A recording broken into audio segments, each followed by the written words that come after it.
presenting Orson Welles as the third man.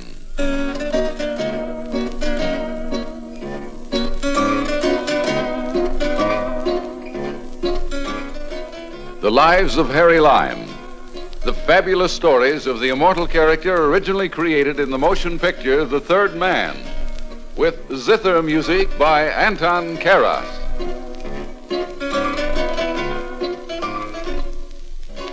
You come in the theater just as the curtain's going up.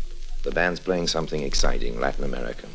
The stage is alive with color and dancing against the background of a marketplace in Central America. Suddenly, someone with a Spanish accent as broad as the East River shouts, "El General," and everything comes to a halt. El General sweeps in wearing a broad sash, handlebar mustache, and a big menacing frown that scares nobody. He mutters something about La Revolucion. A couple of shots ring out, a few chorus boys drop gracefully to the ground, and the entire company breaks into the first big production number. But revolutions aren't like that. There's no music playing, no scantily clad dances, no comics. The guns have real bullets in them. I know, because I was mixed up in one of them. I'll tell you about it.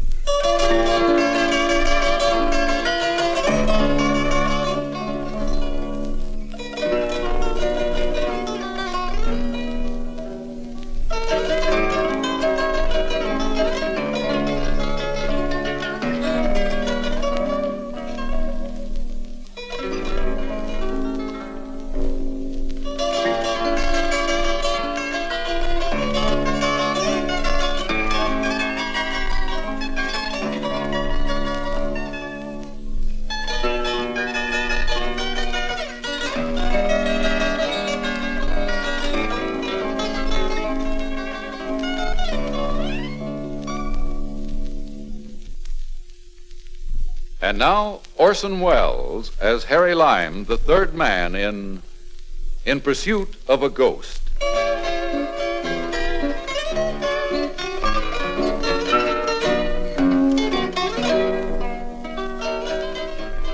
There's no sense in identifying the Central American country where I found myself in the fall of '45. Many of those who were involved in the revolution are still alive, of course. I've caused enough trouble. Anyway, I was in a waterfront cafe in the tiny country's capital, and there were only two of us at the bar, yours truly, Harry Lime, and a derby-hatted little Englishman who looked about as much at home as a burlesque queen at a church picnic. How about having a little drink with me, Governor? Oh, thanks. I don't like drinking alone either. Oh, American, eh? Yeah. I thought for a mo you were English. Sorry to disappoint you. Oh, it don't make no difference. Thought I was hoping for a word about home. What'll it be, Governor? No, scotch, if they have any more. Hi there, matey. How about finding a little scotch for the gentleman here? Scotch para el caballero. Sí, señor. Scotch para el norteamericano. Pronto, señor. Gracias, amigo. You never learned that lingo in Petticoat Lane, old man. You're right there, you are. I've been in this blooming country for 10 years now. There's plenty of brass here, I can tell you that, I can. Money? I've heard of this stuff. It's been a long time since I had my hands on it. Oh, down on your uppers a bit, ain't you, Governor? You said it, man. You said it. Scotch, señor. Thanks, gracias. No trouble was it, señor. No trouble. Well, here's to your increased fortune, And to Governor. yours. You've been here a long time. You might be able to steer a fellow onto a good thing. There's no way of making an easy living here, there ain't. The blinking government controls all the gambling, the lotteries, the casinos, everything. And if the revolution succeeds, it'll be worse. Revolution? Oh, maybe I shouldn't have let that little bit of information It's slip. all right. I don't go around talking. How'll it be worse? Well, it's this way, Governor. For a long time now, a bloke they calls General Valdez has been brewing a spot of trouble. He's a rough customer, he is. But up till now, he ain't had the money to buy arms and ammunition and hire soldiers. And now he's got the money. Yeah, that he has. A gent from the States he's financing him. American financing revolution? One of them blokes you call gangsters up in the States. He'll have a good thing, he will. Still, he's taking an awful chance. If the revolution fails, he'll be facing a firing squad. Not bloody likely. He's too smart for that. The way I hears it, he comes down here, he makes his deal with General Valdez, and then he hightails it out of the country, goes to Havana someplace to wait it out until Valdez is sitting in the driver's seat. He's left the country, huh? That's right, Governor. I suppose he stands pretty well with the revolutionists. I used to know if you guys were mixed up in the rackets back in the States. I wonder if you happen to know the general's friend. The one who's financing the revolution. Yeah, do you happen to know his name? No, that I don't. Down here, they just call him El Sorrow. It means the fox, and he's that all right, I guess.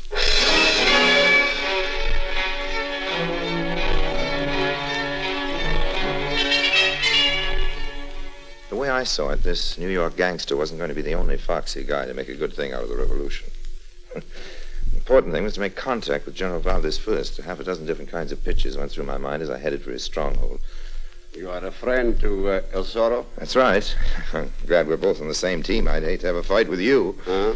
You're the biggest and strongest looking fellow I ever saw outside of a sideshow. You are a friend of El Zorro, huh? He told me to come down here from New York. We were pals together back there. I guess he had some sort of job lined up for me. I'd like to talk to General Valdez about it. All right. General Valdez will speak to a friend of El Zorro. Follow. Bien. Es Jose, el general.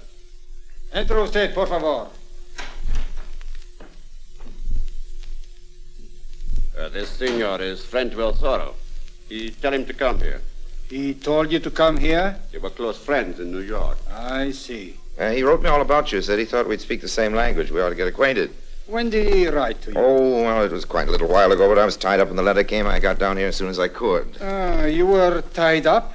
Well, the truth of the matter is I was broke. I had a hard time raising the price of the passage, but I figured if there was anything I could do to help a friend of El Zorro, You're still broke? Stony old man. Jose, get $200 from the safe. Give it to Senor... Harry Lime, and I certainly appreciate the, We will not mention promptness. it, though money is very scarce with us just now. Scarce? I thought El Zorro gave you all the money you needed before he left for Havana. So, it is to Havana he's gone. Yeah, sent me a postcard from there. It was forwarded here. Great guy. We do not think he's such a great guy. What? Here's the money, senor. Well, thanks. What's the trouble between you and El Zorro? He's a very clever man. We made an agreement. Perhaps one you knew about. Oh, sure. He was to finance half of the revolutions, my compatriots the rest. Yeah, sure. I knew all about that. He was to handle the fighting. He was to take care of the finances, the procurement of guns and ammunition. $1 million that we have collect, we turn over to him. And by morning, he had disappeared. So he's in Havana, eh? Well, that's what I heard, but I... You will go to Havana and bring him back. What? You will need money in your pocket, of course. That is why we have given you part of what little we have left. But you will not double-cross us. You will be watched at every moment. Should you make one false move, a bullet will enter your back. Look, I think I ought to tell you something. I'm not a friend of his. I never met him in my life. I don't even know what he looks like. It's a big joke here. Senor Lime is very comic, gentleman. Not being funny, I never heard of this guy until this morning. Cockney I met in a bar told me about him. The bartender, remember? It was a little cafe near the Plaza de Madrid. It had roosters painted on the walls. Cafe El Gallo. Yes, that was his name. Just ask the bartender. To prove our fairness, I will make Jose make inquiries about the imaginary Cockney when he drives you back to your hotel. But you're not making things easier for yourself by denying your friendship for El Zorro. When you check up on my story that I met this... I will save my breath, Senor Lime. Jose will drive you back to your hotel now so you can get some rest. You will need it.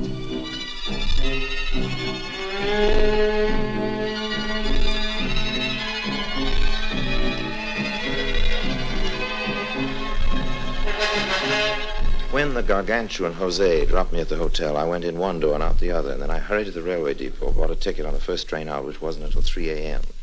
Wandered for a few blocks until I saw the reassuring sign, Polizia. Never had any love for the police, but now they represented some protection from General Valdez. After all, he was a revolutionist, an outlaw. Thought gave me a little comfort. I headed into a nightclub across the street and sat down amidst chattering cocktail drinkers. Hadn't been there long when my eyes were suddenly drawn to one of the most seductively beautiful women I've ever seen. She was a tall, slender brunette. She was sitting alone. There was invitation in her eyes. I armed myself with a couple of glasses of champagne, one in each hand. Walked over to her table. You know, it's strictly against the law for beautiful women to sit alone in bar rooms without a drink. I was waiting for a friend. Well, I'm very friendly. I come bearing champagne. If I sat down, would you scream for the manager? I would not scream very loud. It is bad for my voice. Ah, you're a singer. I knew it. It was your artistic appearance that appealed to me. That's really why I made like a St. Bernard.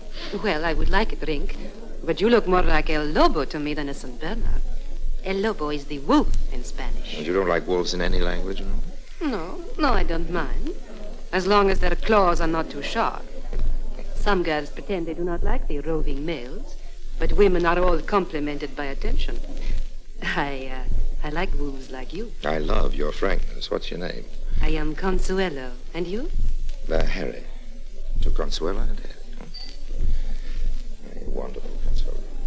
If I didn't have quite so much on my mind, I'd... Oh, poor Harry. You big American businessmen are all alike. All the time you must worry about money matters. There are other things in life. And anyway, worry does no good. Oh, you're right. All the worry in the world can't change a thing. We'll have another drink. No. Consuela? No, I'm afraid to drink any more on, how you say, an empty stomach. I might lose my head. Well, let's have dinner together first, and then both lose our heads. Are you a good sport, Harry? What's up? You come with me to my little apartamento, and I will cook for you a real Spanish dinner. Something you cannot get in a restaurant. It is made with chicken and rice and white wine. Sounds like quite a dish, Consuela. May I say the same for you?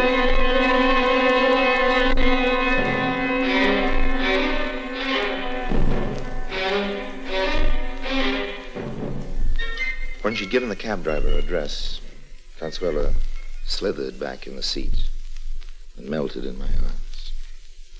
This was all to the good. But I started to ask myself why the most beautiful woman in the world had gone for me like it was a combination of Clark Gable and John D. Rockefeller, with the best features of each. I opened my Rockefeller, with the best features of each. I opened my eyes. Only I didn't look at Consuela. I looked at the driver in the front seat. Even from the back, I recognized him. Driver! Oh, what is the matter, darling? I want to see what the driver looks like. Turn your face around this way, driver. Si, Senor Lime. Anything to oblige. Jose, it's like I thought. You should have begun to think before you bought the ticket at the railway station. Taken in by the oldest Dodge in the world, Harry Lime. Now, do not let us forget our manners, darling. I walked right up to you. You didn't even have to wiggle your little finger. Why are you taking me in this rattletrap, Jose? Oh, not far in this, Senor Lime. But this is only the first leg of your journey to Havana. Still the same old record, huh? Did you find out at the cafe that I was telling the truth about the Cockney? I've made inquiries all over concerning a Cockney. General Valdez is right. There is none in town. The bartender, what did he say? Didn't he remember me? He remembered you well. He said you drink scotch. Yes, I drink scotch, but, He said you were in there all alone. You did not talk to anyone in the cafe. well, the whole thing's a dirty frame. I'm not taking it. I'm going to... Oh, Jose, you hit him so hard. This time it was with my fist. Perhaps next time it will be with a bullet. We see how he behaved in Havana.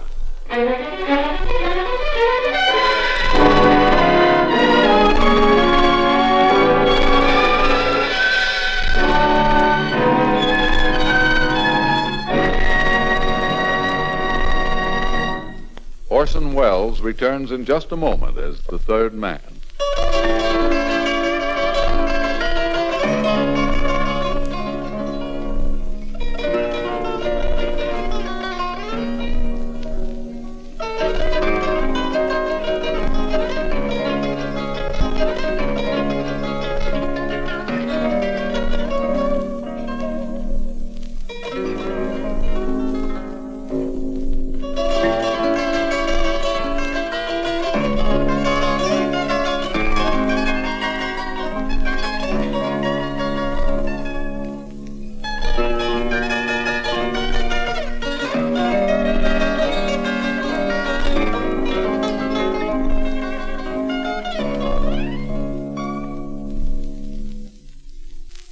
And now Orson Welles, as the third man, continues with In Pursuit of a Ghost.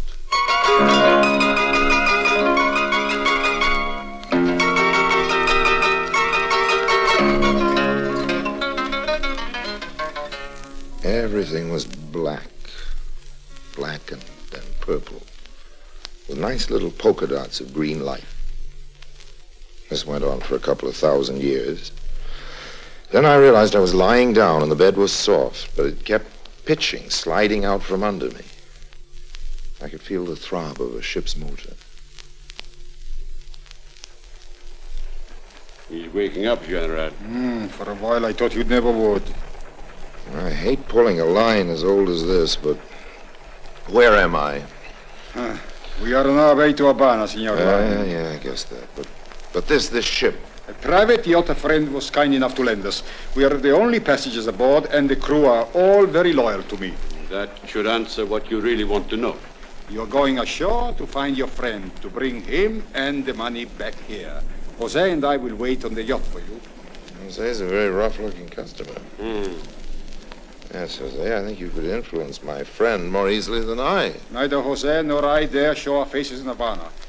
Were our presence known there, it would ruin everything. No, Senor Lime, you will do the job for us. But you will be watched by our friends, watched every second of the time. Look, old man, this whole thing is pretty silly. I don't even know the man I'm supposed to find. Statement is ridiculous. We will not go into that again. All right, so he's my pal. My pal. I'm supposed to get him to leave Havana and come aboard this yacht. Do you mind telling me how I do it?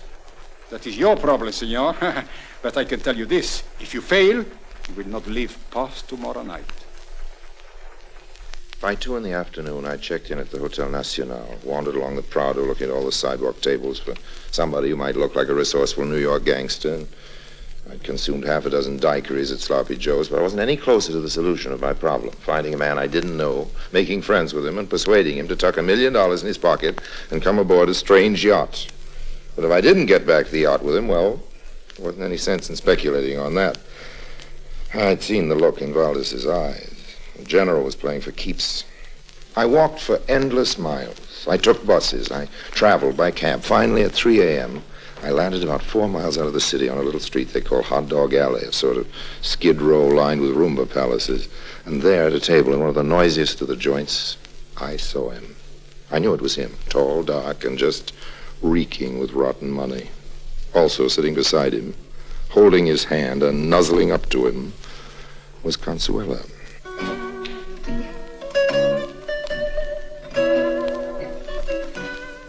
She was looking straight at me and not making any sign of recognition, so I took my cue from her, wandered over to the table, ignored Consuela, and stood looking down at him. Hi there. Yeah? Oh, I thought for a minute there I recognized you. Ah. Maybe I've seen you someplace. Do you happen to be from New York? Go away. Can't you see I'm busy with a lady? Funny, you sound like a New Yorker. Okay, so I'm a New Yorker. That's Graham. Anything you say, El Zorro. Huh? Where'd you get that name? We can talk about where I got it if you really want to be a little friendly. Okay, so we'll talk. Only this ain't the place. I'll get rid of the babe and meet you somewhere where we can be alone. Where you stopping? Nacional. Go back there and go to your room. I'll call you in an hour or so. Who do I ask for? Harry Lime. Be waiting for your call, pal.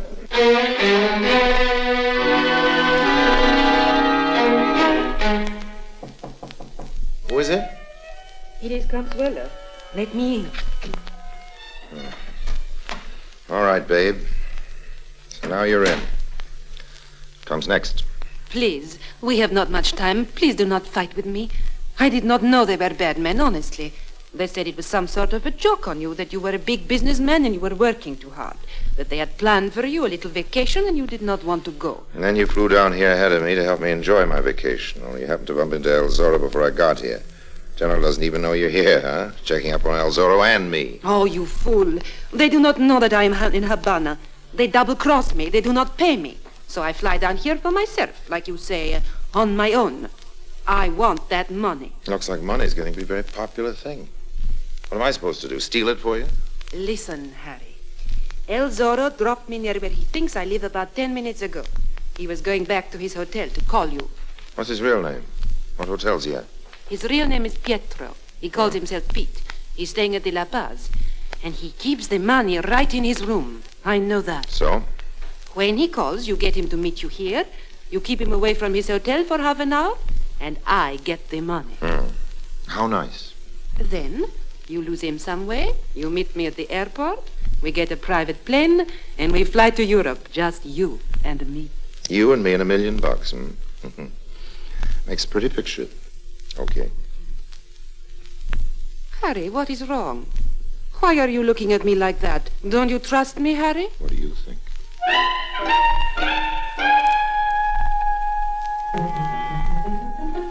Of course I trusted her. About as far as I could throw the Hotel Nacional. Consuelo is a beautiful girl, but nobody's that beautiful. I have a very good nose for a frame-up. I could smell this one a mile away. You may think I'm fussy, but I don't like being played for a sucker. Twice. So I gave the lady time to get started, and then I put in a call. Hello? Hello, Pete? Yeah? Harry Lime speaking. What do you want? $100,000, Pete. Quit your kidding. What's all us about? Oh, we're fellow Americans, Pete. I want to do you a favor. For $100,000? I know about the million, Pete. I also know that General Valdez and his boys have followed you down here. Yeah? They know where you've got the dough, Pete. Is this on a level? Not only that, they've got every means of escape all corked up. You're not getting out of here, Pete. Not without my help.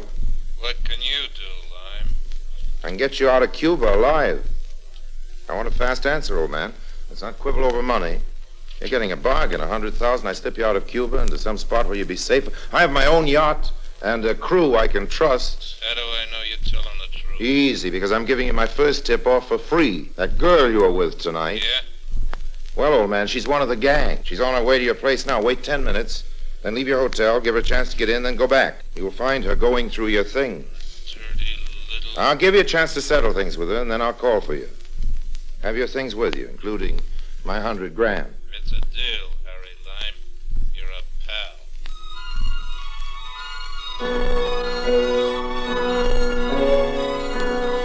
There was a big crowd outside the La Paz Hotel by the time I got there. It seems a beautiful girl had been arrested robbing a room. The police took her away. Bye-bye, Consuelo. Peter was waiting on the corner. He got in my cab. A few minutes later, we were in a tender heading for my yacht. I appreciate this, Harry. Oh, that's all right. There ain't many guys that do this, not even for 100 G's. Here, want to count it? 100 bills, $1 grand each. No, man, I'll check it later. That's the rest of it in the black bag? Sure, I'd bring all the dough. You don't worry, I'd leave it in Cuba. No, I guess you wouldn't. I guess you wouldn't. Where do you think you want to head? South America, maybe. I guess I better talk it over with your captain. Yes, that's a good idea. Well, this is my boat we're pulling alongside of now. Say, this is a pretty fancy boat. Well, climb up, old man. Okay. Now just swing yourself over there. That's the boy. Hey, pretty nice here. Yes, shipshape. Which way are my quarters? Go in here to the bar first. What do you say? Okay, but let's make it a quick one. I'd like to get some sleep as soon as you show me where I can flop. I'll show you where you flop, Belsoro. Jose. And there's another friend of yours behind you. Oh, where? General Valdez. Adios, Senor El Zorro. Jose, pick up the little black bag our friend El Zorro dropped. He won't need $1 million where he's going. And you go to your cabin, Harry Lime. We'll send for you when we want you.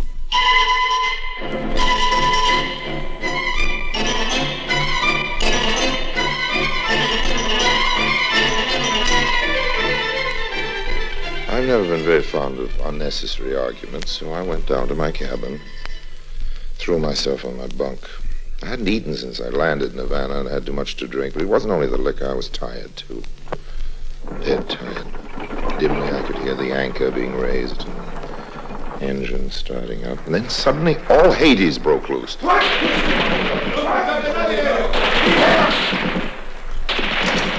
what in the name of... There is another of the revolutionists. Kill him too. But I'm not one of the revolutionists, I swear. Please. Ready. Hey. No. Do not fire. He's not one of them. As you say, El Capitan, the general and the others are all dead, and we can now see to the running of the ship. Well, Harry Lime, I hope you're proud of your role Just in a the minute. thwarted revolution. You're the Cockney I met in the bar that first day, but... Yes, a Cockney dialect is one of my accomplishments. In Central America, the captain of police must have many disguises. Captain of the police? Yes, but... you see, you thought you were extracting information from me that first day. You were merely following the powers of suggestion. Old man, I don't even begin to follow you. You followed me very well. Every idea I planted in your obviously conniving mind. With your help, we have recovered the money contributed by the poor, misguided citizens of my country. We have erased the revolutionary leader from a place far from his henchmen. And El Zorro, who would have been dangerous yet, is now dead. Well, then I'm in the clear, after all. I saved your government for you. Yes, that you have, Governor. But then part of the money... You will be permitted to leave our country with every cent you entered with. Yes, well, old man, I was broke when I arrived. Yes. You see what I mean, Senor Lime? Yes, I begin to. I just begin to.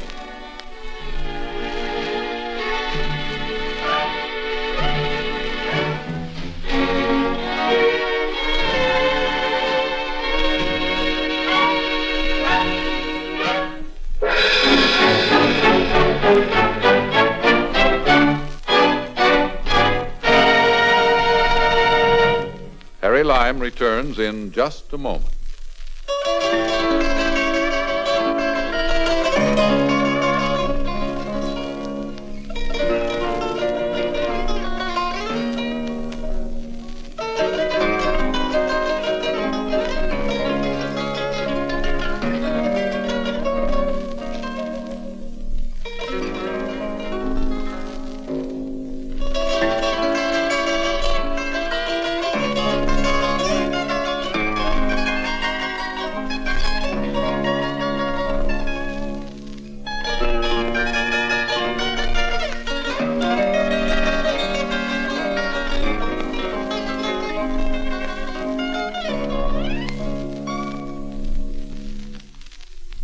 And now, Harry Lime.